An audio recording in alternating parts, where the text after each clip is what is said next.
Lengua materna, español. El español y su diversidad. Que los alumnos aprendan a distinguir entre los textos complementarios y los contradictorios y que sean capaces de explicar cuál es la diferencia entre un texto continuo, discontinuo y mixto. Bienvenidos alumnos y alumnas de segundo grado de secundaria a esta sesión de Aprende en Casa, un esfuerzo de la Secretaría de Educación Pública para que adquieran nuevos conocimientos y habilidades durante esta pausa escolar. En cada sesión tenemos un acercamiento a los contenidos de las asignaturas que estudian en la escuela. En esta ocasión es el turno de Lengua Materna Español.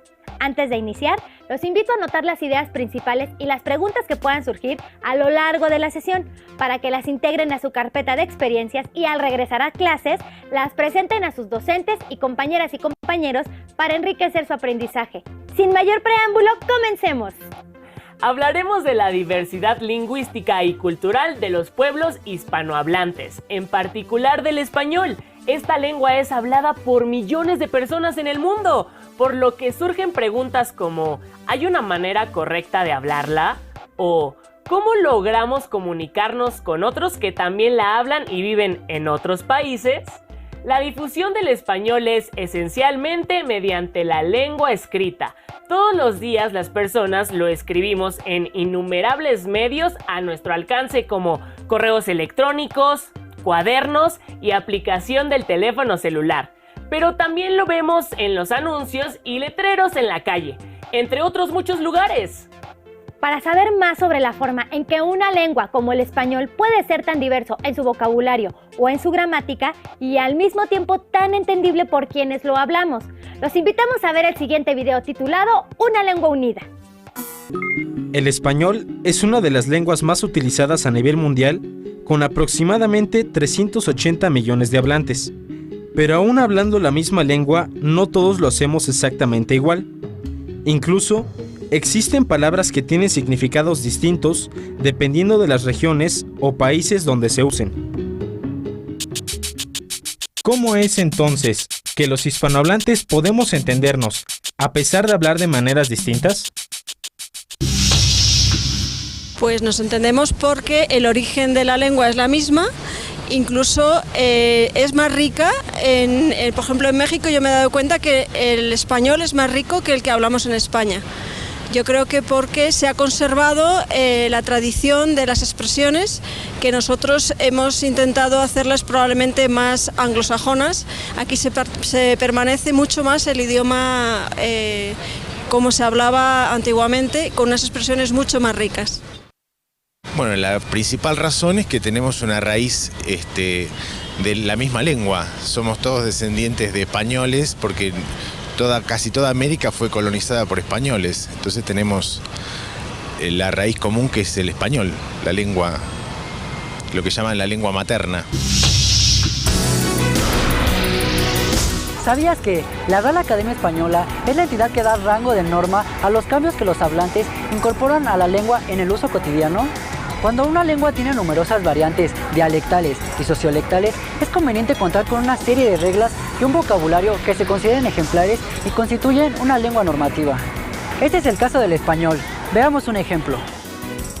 En español, las siglas en la lengua escrita no modifican su forma cuando designan más de un elemento. Por ejemplo, las ONG están de acuerdo con la decisión. Necesitamos varios DVD. Tengo muchos CD que ya no escucho. En conclusión, debe evitarse el uso, copiado del inglés, de realizar el plural de las siglas añadiendo al final una S minúscula con o sin apóstrofo. Las normas se relacionan sobre todo con la lengua escrita y permiten comunicarse de manera efectiva a los hablantes de regiones o países distantes que comparten el idioma.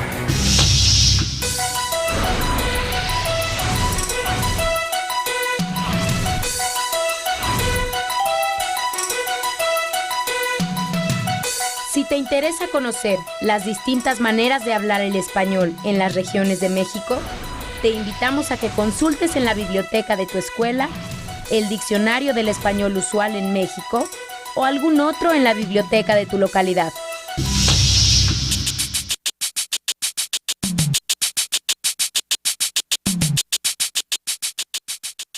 Bueno, esa es una de las preguntas que surgen constantemente, si hay una forma correcta de hablar el español, y lo cierto es que no la hay, ¿no? Lo que determina, hace un momento lo decíamos, es los usos, y los usos los va determinando la gente, ¿no? Las referencias cambian, los usos cambian, los significados cambian, y hay que estar atentos a estos cambios. Finalmente, la difusión de estos significados y de estas concepciones es también lo que nos va dando esta cohesión, ¿no? Los sudamericanos pueden usar, por ejemplo, comentamos hace un rato, la palabra cachos en lugar de cuernos, y sin embargo, si uno como mexicano escucha la frase, el toro tenía cachos muy largos, ¿no? Es fácil entender que se trata de los cuernos. Entonces, siempre el contexto de una palabra que no conocemos nos ayuda a enfrentarnos a esta nueva palabra. Esa es una de las riquezas del lenguaje español. El español es uno de los lenguajes, o una de las lenguas que tiene más sinónimos, y entonces nos encontramos todos los días con palabras que no entendemos, pero podemos enfrentarnos, digamos, a estas lagunas de conocimiento individuales por medio de los contextos. Y por último, ¿cuál es el papel del español escrito como factor de cohesión entre los hispanohablantes? Bueno, uno de las formas principales de intercambiar ideas, de intercambiar experiencias entre las personas, son los libros. Los libros o cualquier otro tipo de texto, ¿no? En otros momentos eran las cartas, las relaciones epistolares, bueno, son tremendamente importantes para la difusión de ideas, ¿no? Actualmente, lo puedes ver, el español escrito sigue con un peso fundamental, no nada más por fenómenos como el internet, ¿no? Que no es más que las cartas de otro modo, claro. Sino hasta con los mensajes de teléfono. Todo el día, los jóvenes sobre todo, traemos los teléfonos en las manos y estamos intercambiando ideas, ¿no? Y estas ideas tienen que expresarse por medio de palabras escritas. La forma en cómo las escribimos determina mucho también la forma en cómo nos interpretamos nosotros mismos, ¿no? Entonces, el lenguaje escrito es una expresión del pensamiento, es el pensamiento traducido en palabras. Entre más rica sea la forma de expresarnos, más rica es la forma de pensar que tenemos. Por eso hay que procurar expresarnos de la mejor manera posible, porque eso, digamos que propicia maneras distintas de pensar, formas distintas de ver cualquier fenómeno, y en esa medida pues estamos adquiriendo muchísimos más elementos para enfrentarnos a la realidad. Como vimos, la riqueza del español consiste en la apropiación que los usuarios hacemos de esta lengua. De esta manera, más que pensar en que hay una forma correcta o incorrecta de utilizarla, lo importante es considerar qué usos le damos. Seguramente ya se han dado cuenta que la lengua varía según las características de quienes la usan. Por ejemplo, su grupo social o edad. La lengua española, igual que cualquier otra, también varía según el lugar donde se habla. Si quieren ampliar sus conocimientos acerca de las formas en que la lengua cambia, los invitamos a ver el siguiente material. A 55, mire. Un engaño, mire. Ahí está la orilla, mire. Opera Bolsa Mexicana de Valores con una baja del 0.4%. ¿Quiere de puerco o quiere de res, señora? ¿Qué le doy? Lleva el queso Oaxaca, panela, canasto. ¿Qué le damos? ¿Qué va a llevar? Pásele. Ese edificio es una muestra representativa de una arquitectura decimonónica. Por favor, aváncele, no se puede estacionar enfrente de un banco. Los mentoides que tiene son muy buenos para la garganta. Me ha dado por las pesas y ejercicios. Nos daba 10 surcos, allá se llaman surcos. Digamos, al mismo tiempo que tengo como una doble pertenencia. Cero drogas, cero alcohol, pero sí metal, ¿no? ¿Existe una forma correcta de hablar español? ¿Cuál o por qué? Yo digo que depende de los países y los pueblos, ¿no? Porque acá se dice pues y allá se dice pues, usted, así. Yo digo que hay varias de conexiones. Pues yo digo que el correcto pues sería como nos estamos hablando, como te acostumbres, porque hay personas que no pronuncian bien las palabras, ¿no? Ese sería el incorrecto. Depende, porque como ahorita el que se habla es como ahorita estamos platicando, pero también hay otros que está como antes hablaba, ¿no? Que la maya y todo eso. Hay distintos, no nada más está el que ahorita hablamos. Pues sí, existen varias formas de hablar, el inglés, o sea, son distintas formas las que existen, ¿no? Pero, digamos, estamos en México, o sea, están en libertad, pues se habla español, ¿no?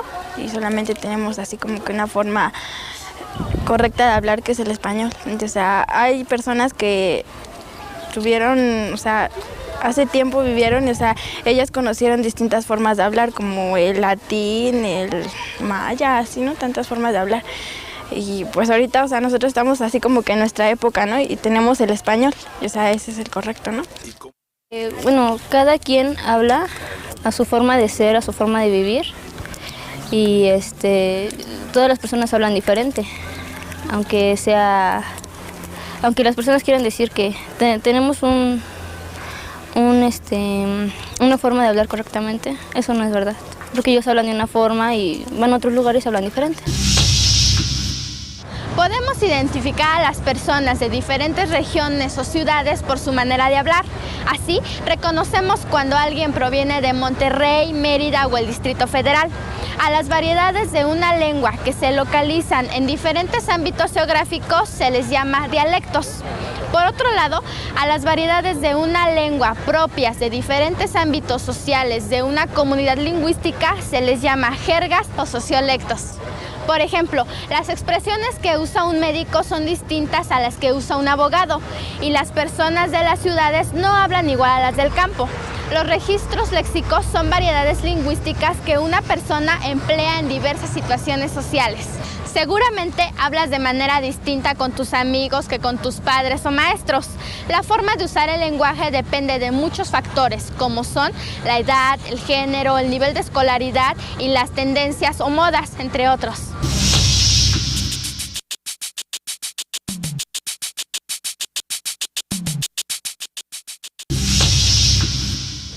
Creo que la diferencia fundamental es que nosotros no tenemos influencias desde otros países como es Estados Unidos. Nosotros estamos más separados al ser de Argentina y tenemos influencia más itálica y española. En cambio, acá yo no vi tanta cantidad de inmigrantes italianos y españoles como tenemos nosotros. Y quizá acá haya más influencia de Norteamérica. Pues el español que se habla en España es muy diferente al de aquí porque hay muchas palabras que tienen otro significado que no tienen el de aquí. A veces tienes que explicarlo, igual si quieres decir algo de allí que aquí no lo utilizáis, es como que tienes que hablar como los niños pequeños para que te puedan entender y bueno, eso, que es muy diferente el español de España al español de aquí. ¿Sabías que el idioma español es una de las 3 lenguas con mayor número de hablantes en el mundo? Cuenta con aproximadamente 380 millones de hablantes. Es el idioma oficial en 21 países y en los Estados Unidos, donde no es el idioma oficial quienes lo hablan, constituyen el grupo lingüístico minoritario más numeroso. La mayor parte de los países hispanohablantes ocupa territorios contiguos, constituyendo así una de las áreas lingüísticas más extensas del mundo. El uso cotidiano que los hablantes le damos al español en cada lugar crea diferencias significativas. Por ejemplo, en México una pollera es una señora que vende pollo, mientras que en Argentina y en otros países de Sudamérica esta palabra se refiere a una falda. O para pedir un jugo de toronja en España tendrías que pedir un zumo de pomelo y trabajar en el ordenador y no en la computadora.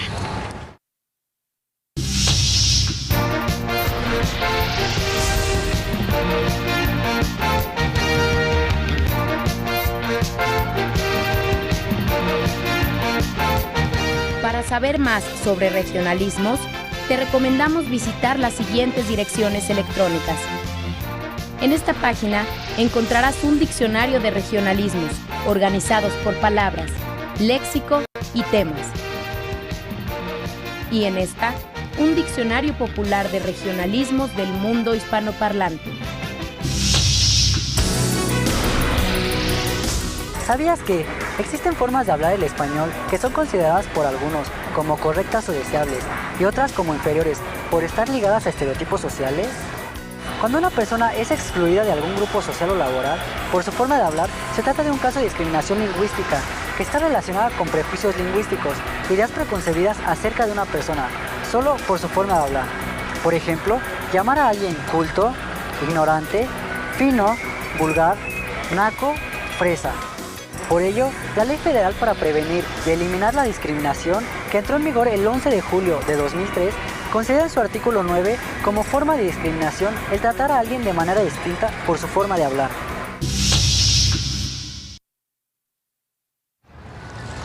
Como hablantes de la lengua española, compartimos nuestro idioma con la mayoría de los países de Latinoamérica, España y con la población hispanohablante de otros países del mundo.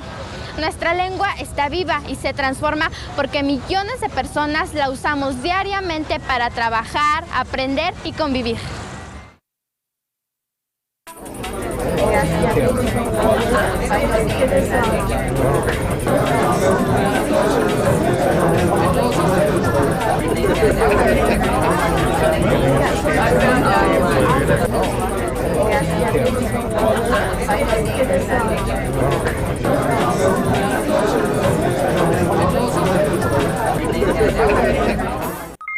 Según el video anterior, el español es la lengua que caracteriza al continente americano.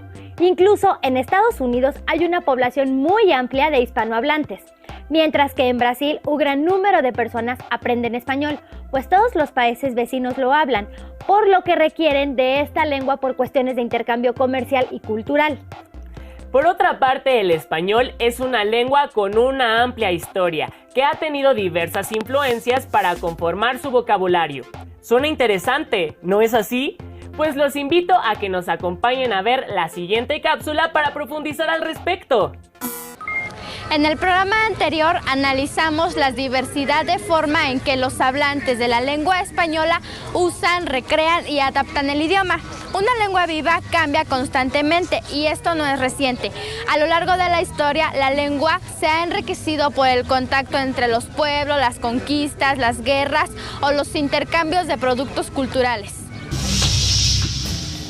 Entre los años 711 y 1492 de nuestra era, España fue invadida y ocupada por conquistadores árabes, por lo que en esos siglos cambió la historia social y lingüística de la península ibérica. La influencia árabe y musulmana ha permanecido a través de palabras que se incorporaron y se transmitieron a los pueblos que los españoles conquistaron en América. Ojalá, alcohol, tarea, almohada, acequia, aljibe, noria, alcachofas, alubias, zanahorias, Guadalupe, Guadalquivir, alfombra, alelí, azucena, alfiler, marfil. Más de 4.000 arabismos se han incorporado al español. Tras la conquista española, las lenguas indígenas fueron desplazadas por la imposición del castellano. Sin embargo, miles de palabras provenientes del náhuatl y otras lenguas indígenas fueron asimiladas e incorporadas al español. Tomate, chile, chocolate, aguacate, chayote, chapulín. Además de las palabras de origen árabe o arabismos y del origen náhuatl o náhuatlismos, nuestra lengua está llena de anglicismos, palabras provenientes del idioma inglés que se han incorporado al español por la influencia cultural y tecnológica de los países angloparlantes, principalmente de los Estados Unidos.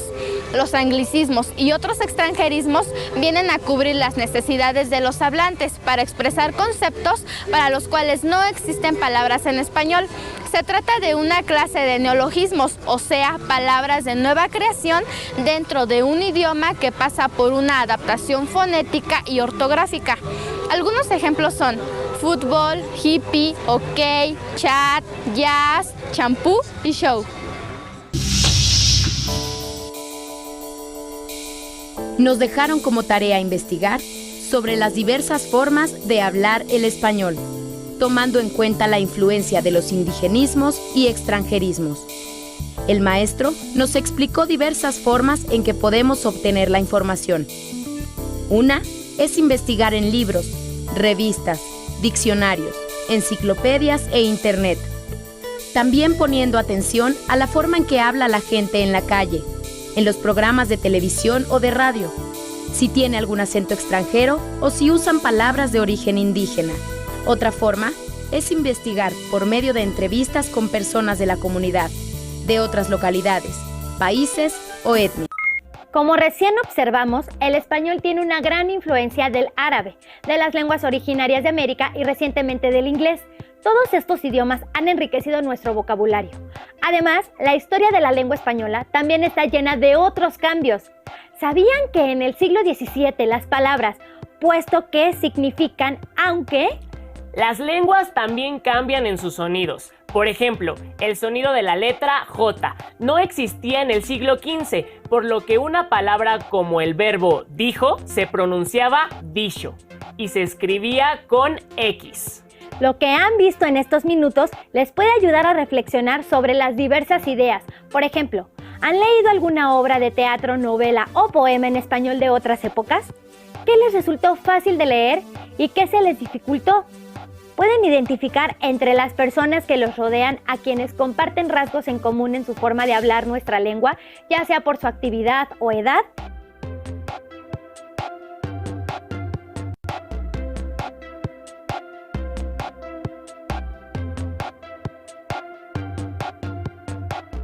Incluso si conocen a personas que sean de otras regiones de México u otros países de habla hispana, ¿pueden identificar algunas características en su forma de hablar que ustedes no usen o tengan significados distintos? ¿Se han preguntado por qué tener vocabulario de otras lenguas enriquece al español? Además, ¿qué pueden hacer para evitar la discriminación lingüística en su entorno?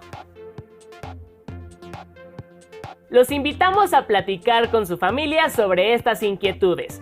Sus notas y reflexiones pueden incluirlas en su carpeta de experiencias. Además, consulten su libro de texto para tener ideas y nueva información sobre este tema. Esperamos que esta sesión les haya sido útil para mantener el ritmo de su aprendizaje desde casa. El objetivo es acercarles el contenido de las asignaturas, por lo que no se pierdan el siguiente programa de Aprende en Casa. Además, no dejen de seguir las recomendaciones en materia de salud.